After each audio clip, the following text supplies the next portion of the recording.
Ayan na guys, ang aking soup. Fresh mushroom. Ayan, ang sarap niyan guys. Itlog lang ang halo. At ayan naman ang buttered chicken.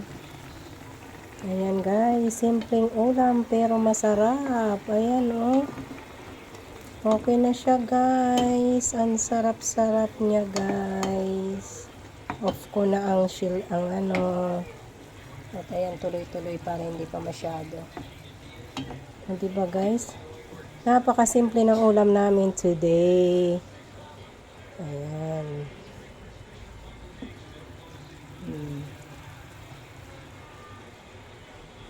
Buttered lang yan, walang oil. At ayan, napakasarap. Simpleng ulam pero masarap. Yan lang guys. Thanks for watching.